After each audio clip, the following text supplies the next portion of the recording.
If you're looking for ways to take your one-layer cards from flat to flying off the page, stick around. I have some pencil techniques that'll have everything popping off the page. The detail in this one-layer card is going to have you wondering, is it really full of layers or is it really flat? Well, let me tell you, it is as flat as can be. So I have some pencil technique that I'm going to show you on this finished panel to help all of those layers pop for you. So you really only have to do a one-layer card as long as you're willing to put in some time with some pencils. So I have a handful of colored pencils here and a graphite pencil with a blending stump. And these are all the tools I'm going to use to take this flat panel into a dimensional look. So the first thing I'm going to do is take some of these lighter colored pencils and just add some more detail. I want to blend out these layers a little bit. So by adding in a little bit of colored pencil, it's going to kind of blend this all out, and they're not going to look then specifically like they've been layered stamps. So I'm not using a sharp pencil. I want it to be kind of dull so I don't end up with any kind of sharp edges. And I'm just kind of blending that in to make it look more blended.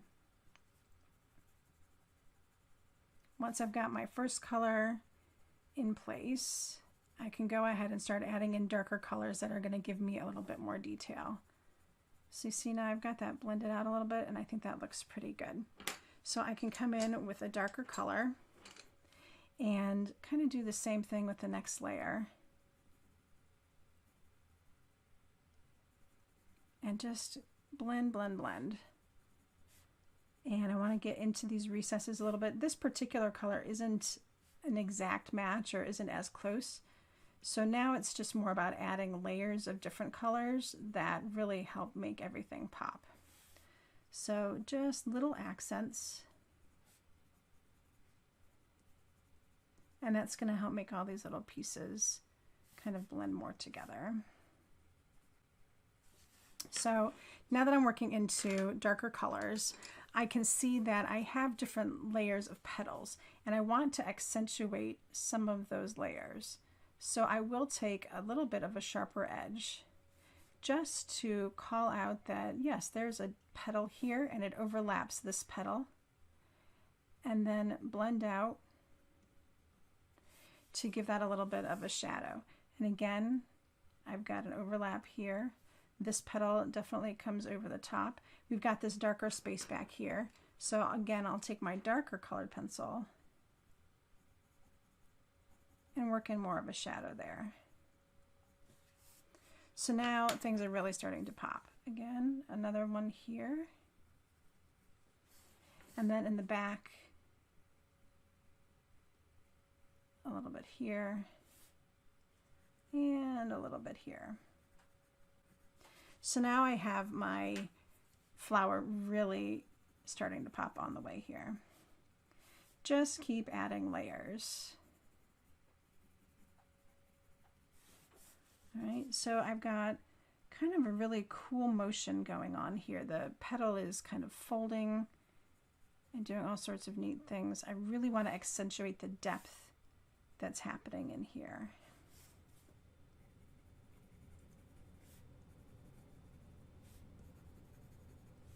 And I want to call out the difference between the edge of this petal and this going into the very deep inside recesses of this flower.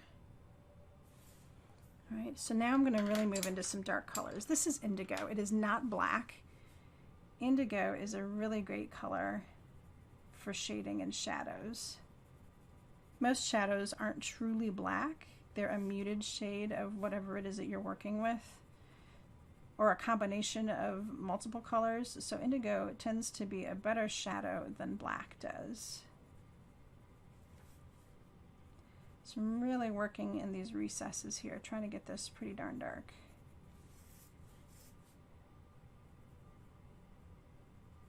Work on this line here. This is a really important spot here to make this petal have motion.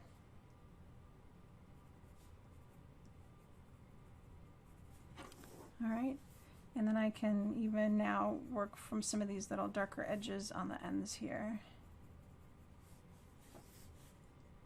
just to finish some accentuation. we go. All right, so let's look at the rest of the leaves that I have arranged here. Now, some of these leaves I've not used the background, so I'm going to use the blending stump and the graphite pencil to call out all of the shadows and the accentuation here. So not only do I have shadows here where the petal and the leaf meet, I also have shadows here. And then if there's an area where I haven't used a layer on these leaves, I can use the blending stump to help make that imaginary line. So the blending stump is just going to soften up the graphite, and as you can see, I didn't really lay down a lot of graphite. You don't really need a lot. But now I've just created that line for that leaf.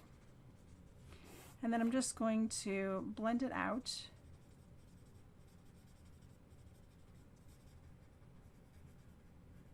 And now you can see that I'm really starting to get some shading.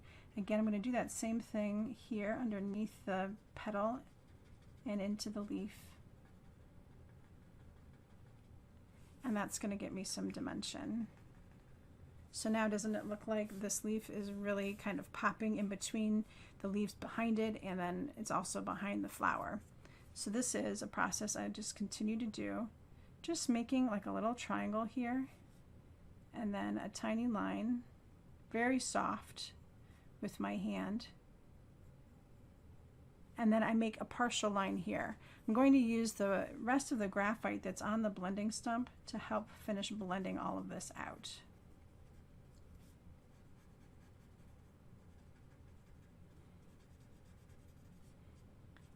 So even though I don't have graphite extending all the way out, I can use the blending stump to blend and extend that bit of graphite.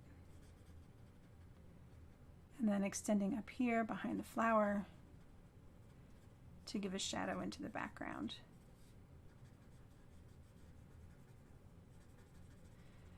A graphite pencil in this manner will last you for a very long time because you're really just using it to add in some accent shadows.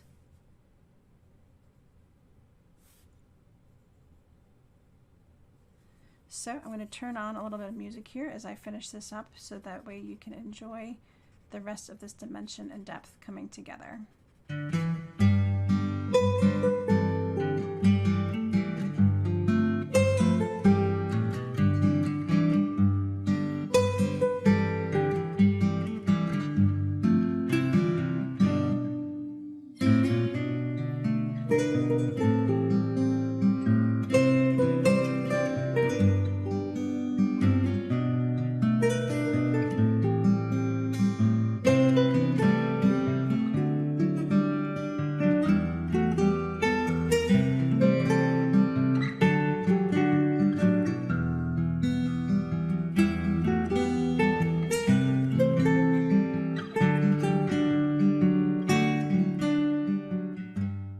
So there you have it, just a few extra minutes with some colored pencils and graphite pencils, and you'll be able to take your one layer projects and really pump them up a notch.